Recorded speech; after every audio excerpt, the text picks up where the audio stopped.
How's it going, people? Welcome back to the channel and welcome to another video. Today we're talking about 10 cheap and fun family cars that you can buy for under £5,000 that are both practical and fast. I did a video like this last year back in November and I said if I got 1,000 likes I would do this video at under £5,000 and I got 1,000 likes on that video quite a long time ago. I've just been procrastinating and waiting to make this video. So if this video gets 1,000 likes again, I'll do the same video again at under £2,000 instead. So make sure you hit the like button if you'd like to see that, but don't forget I'm in the UK so prices in other countries may differ, and whenever you buy any second-hand car, maintenance, repairs, insurance, road tax, all that good stuff is important to remember. If you enjoy this kind of content, please consider subscribing. I put out 2 videos every single week. And in the comments down below, let me know what your personal favourite family car is as a car person. What is it like? It could be as simple as a Vauxhall Vectra, or it could be something insane like an RS6. I don't even mind. What is your favourite family car? But without further ado, let's get into the video.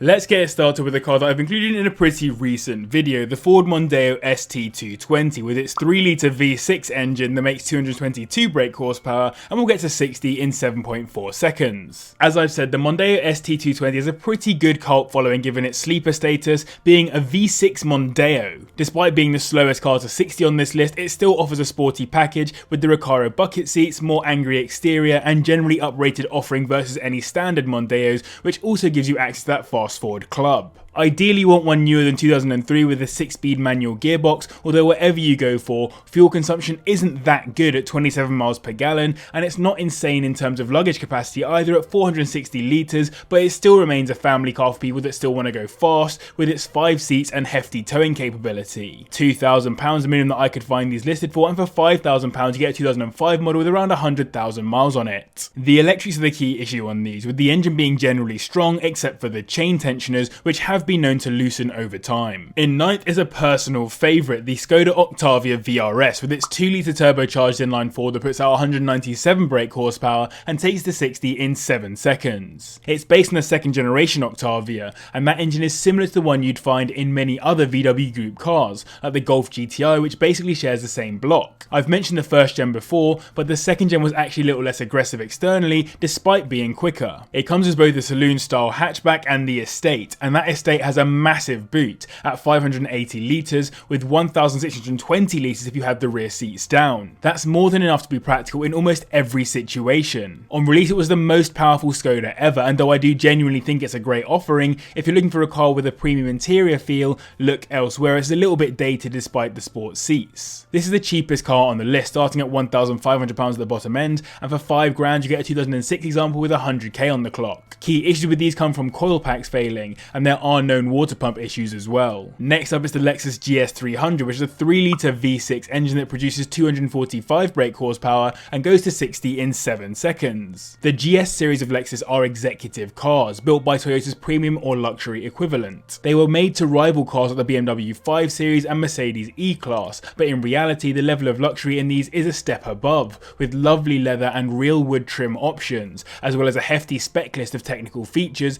especially considering the age of the car. You could actually option the 300 as all-wheel drive instead of the standard rear-wheel drive, and in terms of practicality it's pretty similar to the other saloons on this list on luggage space, with slightly lower miles per gallon at 28. These start at around £2,000, and for £5,000 you get a 2005 model with around 80,000 miles on it. Sadly they are known for a few issues like burning a lot of oil, issues with the exhaust and a bunch of rattling problems. Can't have a video about family cars without including the staple VW Golf, but specifically the Mark V GTI with its 2-litre turbocharged inline-4 that makes 197 brake horsepower and does 0 to 60 in 6.7 seconds. As I'm sure you probably know, Volkswagen means people's car, and the Golf has been the definitive people's car in my opinion for a very long time, at least for us here in Europe. The GTI nameplate is pretty sacred on a Golf 2, and the Mark V revitalised that name after many people criticised the Mark IV. It comes as a 3 or 5 door, and though I prefer the 3, the 5 is obviously more practical, and it also has 5 seats,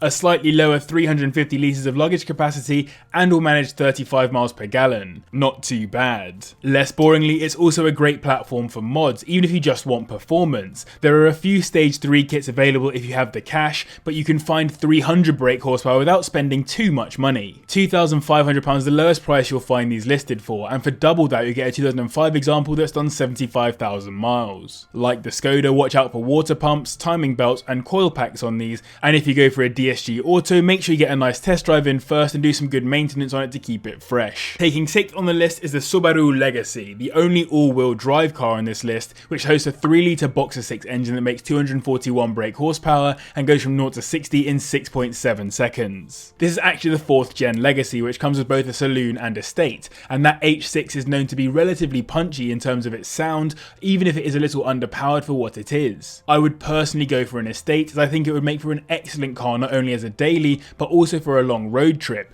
even if it has one of the lowest mile per gallon figures on this list at 23 miles per gallon. It does have the right interior for it though, and that's saying something as I've never really liked interiors by Scooby, but the Legacy is actually pretty nice. £2,500 is the minimum that you'll get one of these for, and for £5,000 you're looking at a 2006 example with 75,000 miles on it. Check how often engine oil has been changed. This is hugely important on these blocks, and give the gearboxes a good go as they're a known issue. Outside of that, they're known to be pretty reliable. So I hope you guys are enjoying this video. If you are, don't forget to hit the like button, 1,000 likes, and I'll do the same video again under £2,000 if that's possible. Don't forget to let me know in the comments down below what your favourite family car is. Mine personally is probably the RS6. I do really like an RS6, and it's pretty basic, but they are my faves. And do hit subscribe as we are super close to 100k, like literally we are skirting along the edge of 100k, so let's help me to get there sooner rather than later. On to one of the rarer cars on this list, the Vauxhall Vectra VXR with its 2.8 litre turbocharged V6 that puts out 251 brake horsepower and makes to 60 in 6.5 seconds. Of the Corsa, Astra and Vectra, I'd say the Vectra is the most family oriented, ignoring of course the Zafira VXR that I mentioned in my last video on fast family cars. Vauxhall's focus when making the car was to build an exciting and enjoyable car that enthusiasts could all enjoy, while also going about their daily lives without hassle, hence the Vectra came as both a saloon and estate. It was also built to compete with the ST220 I mentioned before, but sales weren't so great, with only around 1,000 selling between 2005 to 2008, which is literally how many Vauxhall plan to sell per year. Now there are fewer than 600 on the roads in the UK, and it has a healthy community of die-hard fans behind it if you want to get into one. We're getting a bit more expensive though, and £4,000 the lowest that I could find these for, while £5,000 will get a 2006 model with around 60,000 miles on it. Owner's note parts are relatively cheap for these, and they're quite reliable, but do suggest coil pack failures and chain problems are worthy of note. In 4th we have our second and final hot hatch on the list, the 1st gen Renault Megane RS, which is a 2-litre turbocharged inline-4 that puts out 221 brake horsepower and will get to 60 in 6.3 seconds. Depending on how practical you want it to be, it comes as a 3 or 5 door, but all have that iconic rear end that opens up to a slightly smaller boot at 330 litres, but still enough as a daily. But not only is it practical, it's capable, with its Brembo brakes, electronic stability control, and the best part, the majority of the torque sits at the top end of the rev range, so you can properly rev these things. It still has some bottom end though thanks to the twin scroll turbocharger. If you get the Luxe model, it maintains all of the sports focus features but also benefits from extra luxury bits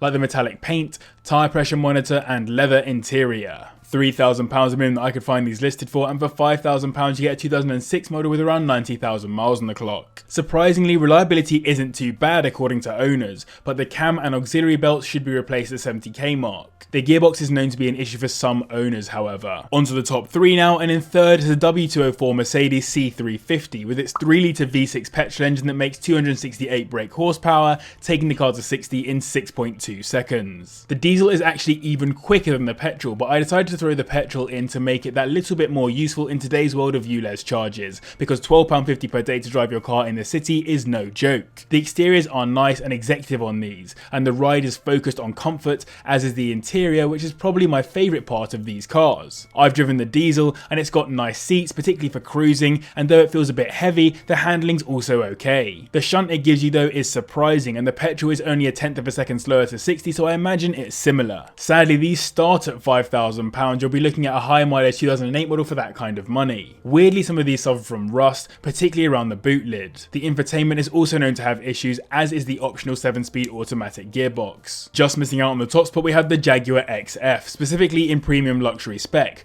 which means that the 3-litre turbo diesel V6 puts out 271 brake horsepower, which will get it to 60 in 5.9 seconds. Being a diesel, it has mad torque, 600 Nm to be exact, which helps it with that 0 to 60. But when you combine that with 42 miles per gallon fuel economy figures, you are laughing in one of these. The only key issue is them not being ULEZ compliant, so if you live in London or another ULEZ city, it'll be expensive to drive around. But to get a car designed by the great Ian Callum that used computational fluid dynamics for the aero and a reasonably luxurious interior, all for under £5,000, it's definitely a good deal. You sadly won't get a facelift or a sport brake for that 5k, but the pre-facelift saloon is still a good offering with a pretty big boot too at 540 litres. These start at around £3,500 in lower specs, and for £5,000 you get a 2010 model with around 100k on the clock. Owners note these are generally reliable too, which is great news, but the electrics are a key issue, with some owners being unable to open fuel filler caps and boots. Taking the top spot, it's the channel favourite, the BMW 335d, with its 3-litre twin-turbo diesel V6 that makes 281 brake horsepower, taking it from 0 to 60 in 5.9 seconds. Now this actually appeared in my last video on this topic, but I didn't feel like it got enough love, especially given it's quoted as doing 42 miles per gallon, while also having a lot of storage space with the rear seats down at 1,385 litres, and it's still rapid. It also appeared in my last video in touring spec, but you can also get it as a saloon or coupe, and it's the E90 saloon in particular that I wanted to highlight, given I haven't spoken about it so much, and still has 480 litres of boot space with the seats up. What's nice about it is that even though you get a nice M Sport body kit and a pretty plain but sporty interior, it's still quite understated given its performance and is a bit of a sleeper. These sadly start at around £5,000, so you'll be looking at pretty high mileage for that kind of money. Reliability does let this car down though, with multiple known issues with basically all of the acronym systems in the car. So I hope you guys enjoyed this video. Thank you so much for watching, and a massive thanks to the patrons as well for their continued support. I really do appreciate it. But yeah, thank you very much for watching, and I'll see you in the next one. Listen.